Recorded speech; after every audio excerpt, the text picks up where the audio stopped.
Eps ke-104, Cerita Yulia. Udah kebagian semua? Tanya Leta, menatap anak-anak panti yang duduk dengan piring di depan mereka. Ada yang nggak kebagian ayam goreng? Kayaknya udah kebagian semua deh, Lat. Nina ikut meneliti adik-adik pantinya. Leta menarik lengan Nina. Kita makan juga, ayo. Nina tertawa kecil, mengambil piring, lalu menaruh nasi dan satu paha ayam di sana. Dia meletakkan piring itu di depan Leta, Leta menambahi sambalnya di atas nasi. Keduanya sama-sama tertawa. Ini yang bikin Leta kangen, makan sepiring berudah sama Nina, teman sejak dia kecil di panti asuhan. Nin, kenapa? Tanya Leta di sela mengunyah, karena melihat Nina yang menunduk dengan satu tangan mengusap mata. Nina menggeleng, dia tersenyum. Kedua matanya kelihatan berair. Kok nangis? Nina tertawa kecil, tangannya kembali mengusap kedua mata. Sempet iri sama kamu, Lat. Tapi ternyata diambil orang itu nggak seenak yang ada dalam bayangan. Apalagi harus ikut sama orang tua yang belum pernah kita temui. Iya sih bener katamu. Mending di sini aja. Bunda Fitri juga baik dan sayang sama kita semua. Kita juga dibebaskan untuk memilih jalan kita masing-masing, nggak ada yang mengekangnya. Leta mengusap lengan Nina. Iya, sejak pagi dia sama Nina terus. Menceritakan perjalanannya setelah dia diambil oleh Yulia dan Haidar. Hingga di titik sekarang ini, sekarang yang mulai merasakan kebahagiaan. Jujur aja, Nin, kalau boleh milih. Aku memilih nggak pergi dari panti. Tapi takdir udah menggariskan kayak gini. Kalau mau tetap bisa bahagia, kuncinya bisa nerima kenyataan yang ada. Bisa menyesuaikan dengan jalan yang udah kita pijak. Semua yang aku lewati, bikin aku bisa jadi mikir juga. Leta menyuapkan nasi ke mulutnya. Nina menganggukkan kepala. Seneng, karena kamu gak lupa sama aku. Dia kembali menangis dengan bibir yang tetap mengulas senyum. Leta membantu mengusap air mata yang membasahi pipi Nina. Nggak bakalan lupa, Nin. Cekaka, kita akan tetap jadi sahabat sampai tua. Kalau kamu butuh bantuan atau pengen cerita-cerita, kamu cari aku ya. Aku bakalan bantu kamu. Akan aku usahain. Nina mengangguk, menggenggam tangan Leta. Lalu mereka saling lirik, tersenyum dan makan bareng lagi. Tak lama HP Leta berdering sedikit nyaring. Leta beranjak mengambil tas, kedua alis meliuk menatap nama si penelpon yang muncul di layar depan. Mama? Batin Leta. Ragu, tapi Leta tetap menggeser tombol di layar HP-nya. Tak lama, wajah Yulia terlihat di layar HP-nya, karena ini memang adalah video call.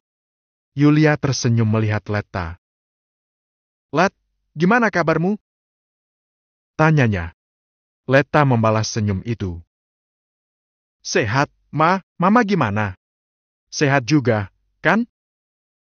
Mama Yulia mengangguk saja. Di sana Yulia menoleh, mengarahkan kamera ke sampingnya. Ada Haidar yang duduk di sebelahnya. Ini Leta, Mas. Mau bicara sama Leta? Leta meneguk ludah melihat Mama dan Papa, dua orang yang sudah mengubah jalan hidupnya. Iya, Tuhan yang mengubah, tapi semua berawal dari Yulia dan Haidar ini. Leta membuka sedikit bibir, bernafas dari sana untuk menahan rasa panas yang menghampiri kedua mata. Nyata banget terlihat Haidar yang duduk di kursi roda dengan satu tangan dibalut kain kasa. Bagian bawahnya, Leta nggak bisa lihat. Papa kenapa, Ma? Tanya Leta dengan begitu peduli. Yulia mengusap ujung mata. Papa masih masa penyembuhan. Dia kecelakaan 1 bulan yang lalu. Kedua bahu Leta melemah, iba tentunya. Pabrik kebakaran tepat ketika Papa nyurvei ke lapangan. Dan, ya, Papa menjadi salah satu korban dari beberapa karyawan yang bekerja di sana. Tutur Mama Yulia. Doain cepat sehat kembali ya, Lat.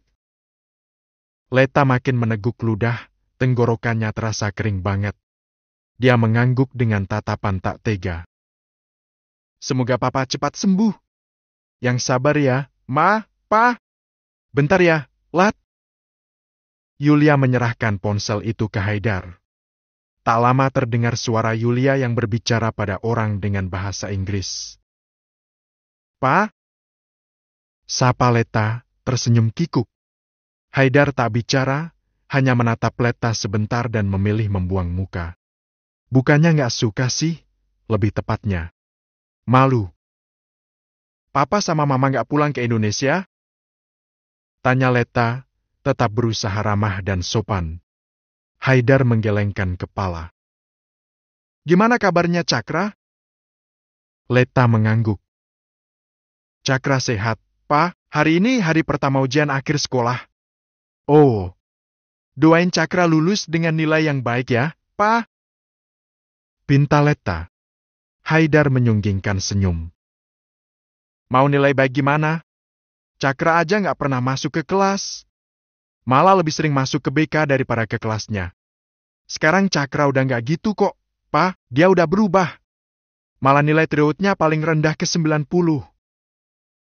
Tentu saja Leta membelah suami, karena emang kenyataan sekarang udah beda sama yang dulu. Haidar tertawa meremehkan.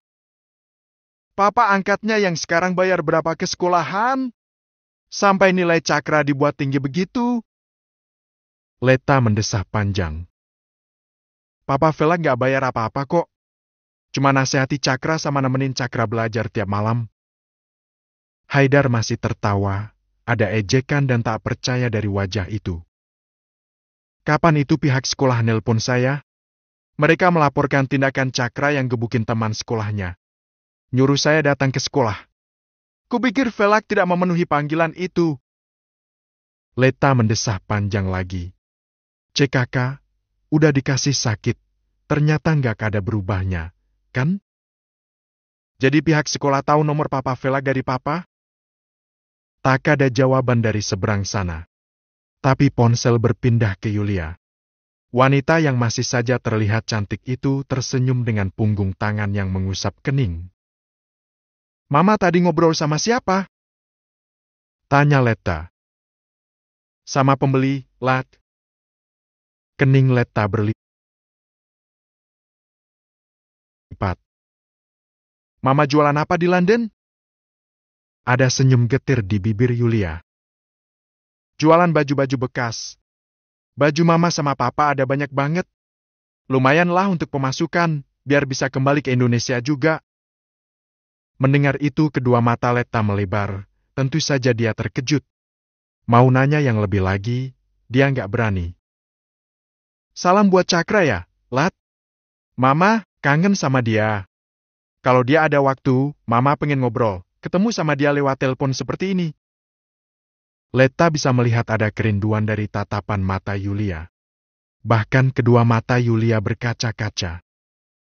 Ya udah ya, kamu sehat-sehat. Mama mau berkemas. Leta mengangguk saja, dia nggak bisa ngomong apa-apa. Memejamkan kedua mata dengan helaan nafas panjang begitu video call berakhir. Pukul 6.00 PM. Leta masuk ke gerbang rumah tinggalnya setelah Pak Satpam membukakan pintu. Dia tersenyum melihat suami yang sudah berdiri di teras rumah dengan kedua tangan yang bersedekap. Enak bener, seharian main. Kagak inget suami di rumah. Omel Cakra menatap kesal. Leta tertawa kecil, kakinya menaiki undakan teras. Lalu berjinjit saat berada di depan Cakra. Bibirnya mendarat di pipi Cakra. Kan perginya izin, gak diam-diam. Kata Leta dengan kedua tangan yang menggenggam tangan Cakra. Cakra menjapit hidung Leta. Gak ketemuan sama cowok, kan? Leta menggeleng. Cuma di panti, cerita-cerita sama Nina. Tadi ujiannya gimana? Lancar? Keduanya melangkah bareng untuk masuk ke dalam rumah. Tangan Cakra merangkul pinggang Leta, mengecup sisi kepala Leta. Gampang sih. Soal yang di tryout ada semua di sana. Cuma dipindah nomornya aja. Laper tahu, Nay. Dari tadi nungguin kamu pulang. Adu Cakra mengusap perut. Emang Big Mina gak masak? Orang aku pengen dibuatin mie kuah pakai telur utuh sama kamu. Leta tertawa kecil. Iya, aku buatin. Papa mau sekalian gak ya? Papa lembur, belum pulang. Cakra menjatuhkan diri di sofa depan Tiff. Membiarkan Leta melangkah menuju ke dapur untuk membuatkannya makanan. Nei! Panggilnya, menatap ke arah dapur yang terlihat dari tempatnya duduk. Leta melirik setelah menutup lemari. Aku pengen ganti warna rambut. Curhat si Cakra, tapi lebih tepatnya minta pendapat bininya sih. Leta menatap serius. Mau ganti warna apa? Itu warnanya masih bagus loh, Cakra. Pengen warna hijau. Cek kakak, udah, ih. Itu aja. Kamu ganteng pakai warna itu. Leta sedikit berteriak karena lagi ngisi air di panci. Cakra tersenyum mendengar pujian itu. Haus pujian? Mungkin sih iya deh. Menunggu sekitar 10 menit, semangkuk mie kuah lengkap dengan telur ceplok yang utuh telah tersaji di meja makan. Leta tersenyum senang menemani suami yang makan dengan begitu lahap. Dia cuma diam, gak ngajakin ngobrol, takut selera makan Cakra hilang. Leta mengulurkan segelas air putih setelah Cakra selesai makan. Udah kenyang? Cakra menaruh gelas yang airnya sisa sedikit itu di atas meja. Dia menggelengkan kepala. Sekarang pengen makan kamu. Cakra! Pekik Leta, nabok tangan Cakra yang dengan sembarangan meremas salah satu dadanya. Cikaka, kangen tahu, Nei. Renyeknya, tangannya sudah terangkat, tapi ditepis Leta dengan cepat. Leta beranjak dari duduk, dia langsung berlari masuk ke dalam kamar. Melihat arah lari istrinya, Cakra jadi tertawa kecil. Cikaka, pura-pura aja galak, tapi larinya kenapa ke kamar coba? Dasar, cewek. Eps ke-105, Leta Cakra. Cakra mendorong pintu, celikukan mencari keberadaan istrinya yang belum lama masuk ke kamar. Dia sampai melangkah ke arah teras kamar yang sering digunakan untuk santai. Leta membekap mulut agar tawanya tak pecah. Dia tetap diam dalam persembunyiannya di belakang pintu. Nei! Panggil Cakra, kedua mata melotot dengan bibir yang tersenyum menemukan Leta. Cek kakak, ngerjain kan? Haha. Leta tertawa dengan mulut yang ditutupi satu tangan. Sementara tangan yang satunya mengusap perut. Aku dari tadi di sini, kamu nih aja yang gak lihat. Leta menghentikan tawa, menengadah menatap suami yang mengungkungnya di dinding. Tangan Leta bergerak, mengalung ke leher Cakra dengan bibir yang mengulas senyum. Dia mengerutkan kening saat Cakra menunduk, mengendus pucuk kepalanya. Kenapa? Tanya Leta, heran. Wangi rambutnya kok beda? Kelihatan sampo maratusan gitu. Komentarnya dengan wajah mengejek. Leta langsung nabok perut Cakra. Aku tadi mandi di panti. Pakai sampunya Nina. Kamu ngatainnya gitu banget. Cakra menyelipkan anak rambut yang tergerai di wajah Leta. Jarinya mengusap wajah putih istrinya yang tetap paling cantik versi Cakra. Menunduk, kepalanya miring dan mengecup bibir ranum yang sedikit terbuka itu. Gak cuma sekali, tetapi lagi dan lagi. Sampai bunyi kecupan menggema di ruangan kamar mereka yang kedap suara. Tangan Leta mengusap-usap rambut belakang Cakra dengan kedua kaki yang sedikit berjinjit. Karena kehabisan oksigen, Cakra melepaskan pagutan, dia ngos-ngosan dengan kening yang ia tempelkan di kening Leta. Satu tangannya mengusap sisa saliva yang terlihat sangat nyata di bibir Leta. Sambil tiduran, Nei. Pengen nete. Ngomongnya, menyeret tangan Leta untuk menuju keranjang. Leta mengangkat kedua tangan ketika Cakra melepaskan sweater yang menutupi tubuhnya. Membiarkan Cakra melemparkan bra dan sweaternya ke lantai. Dia dibimbing Cakra untuk tiduran, lalu mulai menggigit bibir karena Cakra sudah bermain dengan dada. sementara satu tangan yang lain mengusap-usap pertigaan yang masih tertutup celana jeans. Leta mengusap kepala Cakra yang ada di dada. Cakra, Merasa kesulitan, Cakra menarik diri. Dia melepaskan celana Leta, membuat Leta menjadi bugil sepenuhnya. Pada kesenangannya, satu jari mulai keluar masuk di jalanan sana dengan lidah yang lebih lihai. Leta memejamkan kedua mata, mencengkram spray dan menahan rasa geli yang luar biasa memenuhi perut. Cakra, stop! Cakra.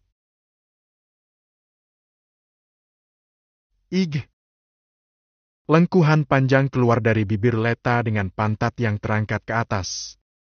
Leta melemas dengan nafas yang ngos-ngosan karena telah mencapai pelepasannya yang pertama. Baru saja hilang rasa geli itu, dia sudah melihat Cakra yang memegang kuda Nil dan bersiap menyabrang dengan membuka kedua kakinya lebar-lebar. Desah Leta ketika barang itu kembali memasuki dirinya. Cakra membiarkannya dulu, lalu menjatuhkan tubuh menindih tubuh Leta. Dia meraup bibir istrinya. Aku makin hari makin cinta sama kamu, Nei! Ngomongnya setelah ciuman terlepas. Leta menahan desahan karena Cakra sudah mulai menggerakkan pinggul pelan. Dia mengangguk, menarik tengkuk Cakra dan mengecup bibir Cakra lebih dulu. Aku juga cinta sama kamu, Kuyang. Desah Leta saat Cakra langsung menghentakkan diri. Sampai kepala kuda Nil itu terasa menghantam tembok perbatasan. Cakra, pelan! Pintanya. Geli banget, anjir! Masa ganteng gini kamu panggilnya Kuyang? Kesal Cakra, memompa dengan ritme yang sedang. Leta mencekal lengan Cakra dengan desahan lirih. Yang penting kan artinya tetap romantis. Kuda Nilku sayang. Gak ada lo yang nyamain panggilanku ke kamu. Pergulatan mereka berlangsung sebentar karena Cakra masih ada kegiatan belajar. Usai bercinta Leta segera memunguti bajunya dan membawa masuk ke kamar mandi. Cakra memilih diam, duduk di tepi ranjang menatap tubuh polosnya yang dipenuhi oleh keringat. Tak lama Leta keluar dengan wajah yang sedikit basah. Cakra gantian masuk ke kamar mandi. Leta yang duduk menyandar di papan ranjang menoleh ke arah pintu kamar mandi yang terbuka. Di sana Cakra keluar, mengedipkan satu mata saat mengambil sebungkus rokok dari atas meja. Setelahnya cowok itu membuka pintu kaca dan keluar di teras kamarnya. Leta berdecak dengan bibir yang mencibir. Dah dapat enak, makanya gitu. Gerutunya. Leta kembali mengusap-usap layar ponsel sampai dia teringat soal video call tadi siang. Buru-buru Leta beranjak dari ranjang. Dia keluar, menatap Cakra yang berdiri dengan pinggang yang menyandar di pagar besi tepi teras. Dia mendekat, berdiri di samping Cakra menatap ke arah kolam. Cakra, tadi Mama Yulia telepon aku. Leta mulai bercerita ketika Cakra melirik Cakra yang menyesap rokok. Santai sih tanggapan Cakra. Ngomong apa sama kamu? Gak ada yang penting sih. Cuma nanyain kabar doang. Mama juga nanyain kabar kamu. Cakra membuang asap melalui mulut dengan pelan. Dia juga chat tadi, tapi gak kubales. Ada telepon video call juga, tapi gak kuangkat. Kenapa? Tanya Leta. Cakra menoleh dengan tatapan jengah. Dia menunduk dan mengecup bibir Leta cepat. Kamu nanya? Leta nabok bahu Cakra dengan bibir yang mengerucut. Dia mengusap sisa saliva di bibir dengan punggung tangan. Papa Haidar lagi sakit. Kecelakaan sebulan yang lalu. Pabrik produksinya kebakaran, Papa ikut terbakar. Mukanya aja masih belum benar-benar sembuh dari luka bakar itu loh. Aku kasihan lihatnya. Cakra hanya menyunggingkan senyum, kembali dia menyesap rokok, membuangnya kasar melalui mulut. Ngomong apa sih Haidar? Leta menggelengkan kepala. Gak ada yang penting juga sih, tapi ternyata yang naksi nomor Papa Velat ke sekolahan itu Papa Haidar. lalu hening karena nggak ada yang memulai bicara. Letta juga diam, asik lihatin ikan-ikan yang lari-larian mengelilingi patung kuda Nil. Aku jadi inget, ujarnya sedikit terpekik. Mama sama papa tadi jualan barang Prilafit. Mama udah nggak dandan cetar kayak dulu lagi. Dia juga bilang kalau kangen sama kamu. Katanya pengen ketemu sama kamu lewat video call. Jari Cakra menjentik rokok, membuat bekas rokok yang terbakar itu jatuh ke air. Miles, Letta mendesah kasar. Ya sih, mereka udah buat kamu terluka sampai dalam banget, tapi dia yang ambil kamu pas bayi. Dia juga berjasa karena udah besarin kamu. Yang nuntun kamu sampai akhirnya bisa jalan, bisa lihat dunia juga dia, Cakra. Itu yang gue benci sama namanya orang tua. Mau jahat kayak kucing jantan yang makan anak sendiri, mau buruk seburuk tai sekalipun, status kita itu tetap anak. Dan status mereka lebih tinggi dan ada di atas kita. Jadi hukumnya tetap aja, kayak kata Pak Ahmad, surga ada di bawah mereka. Cakra menggeleng dengan decakan kesal. Gak peduli sama luka yang udah dikasih dulu, surga tetap ada di sana, gak bakalan pindah. Letta menipiskan bibir, mengusap bahu Cakra. Iya, aku bisa paham perasaan kamu, Cakra. Kamu mau kopi? Aku pengen bikin kopi. Cakra menggelengkan kepala. Ntar aja lah, nunggu papa pulang. Sekalian ngopi sama dia sambil belajar. Letta tersenyum geli mendengar itu. Sejak 2 bulan yang lalu, Cakra mulai berubah. Apa-apa papa velak, dan itu bikin Letta ngerasa seneng juga. Ya udah, aku ke dapur. Di luar rumah, tepatnya di halaman rumah sana. Mobil hitam velak bergerak pelan memasuki garasi. Mesin mati saat posisi mobil sudah benar. Velak nggak langsung turun, dia mengambil ponsel yang ada di samping kursinya. Mengusap layar dan melakukan panggilan. Gimana? Tanyanya setelah panggilannya mendapatkan respon. Udah habis-habisan, Bang. Menurut gue sih mereka bakalan jadi gembel kalau sampai rumahnya kita bakar. Suara seorang lelaki, salah satu anak buah Velak. Velak menyunggingkan senyum. Ya udah, cukup gitu aja. Lo beli balik. Tak menunggu jawaban dari sana, Velak sudah menekan tombol off, membuat panggilannya mati sepihak.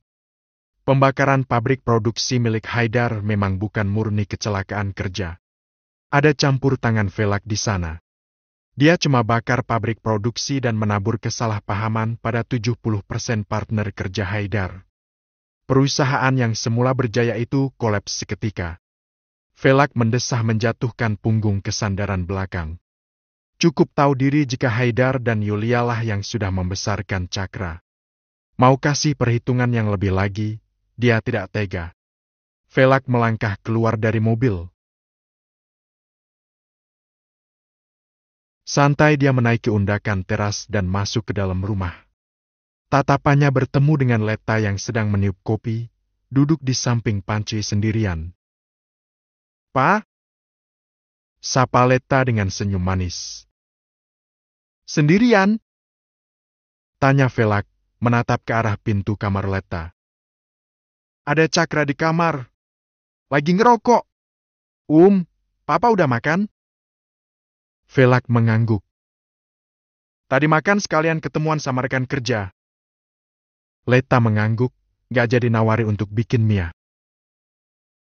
Tadi ditungguin sama Cakra. Katanya pengen ngopi bareng papa. Velak tertawa kecil mendengar itu. Papa mau mandi dulu.